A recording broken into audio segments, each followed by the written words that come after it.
RHK was the first company to commercialize a cryogen-free scanning probe microscope.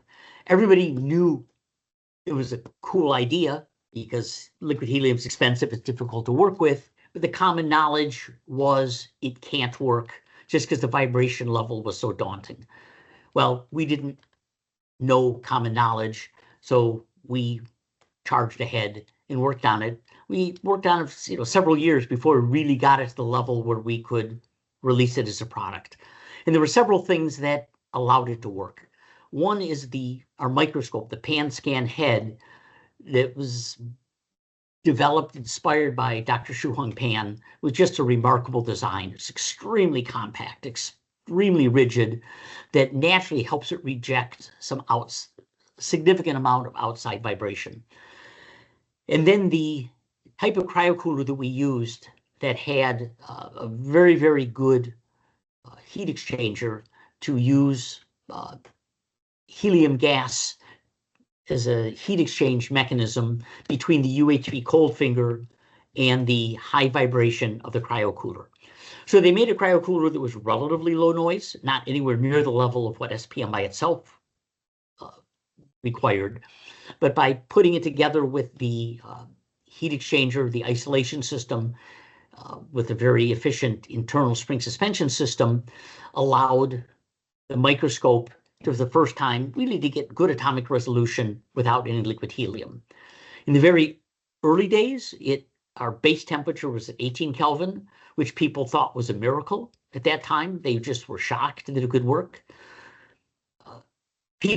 We really had to show them. People didn't believe it. So we took complete working cryogenic microscopes to conferences, and people were just stunned. We had crowds around to see because we were scanning in real time. So 18K for some people was great. For a lot of people was completely useless. They needed to be colder. So as the time went on, we were able to make things more efficient, go to more powerful cryocoolers, while maintaining the very, very low noise level in the almost complete rejection of the noise from the cryocooler. So we were between 7 and 8 Kelvin for several years. But then we really needed to make a big improvement without going to liquid helium. So we improved several things at once. We went to a much more powerful cryocooler, which opened up several doors for us. First, we had to tame the vibration, which we spent years refining, so we refined that further. And then building in a superconducting magnet was cooled by the same cryocooler.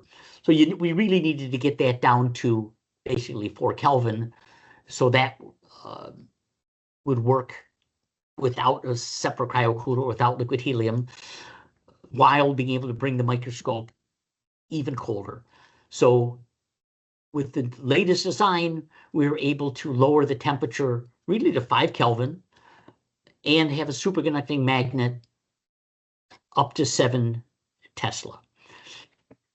But in addition, several of the other things we've been working on that generate considerable interest, which is our lumen option, which is the ability to inject light and collect light with very, very high efficiency, many, many more times efficient than any other type of method.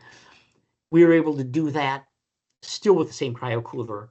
We have some new technology that we're in the process of patenting that will allow us really down to the base temperature with the optics exposed.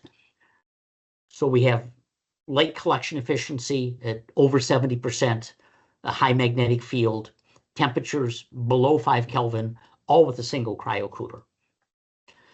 We've also recently added up to 13 contacts to both the probe and the sample to help enable many different types of quantum measurements. Before we had 4 to 5 contacts on the sample and 3 on the probe. So going up to 13 really is an enabling kind of capability for many people.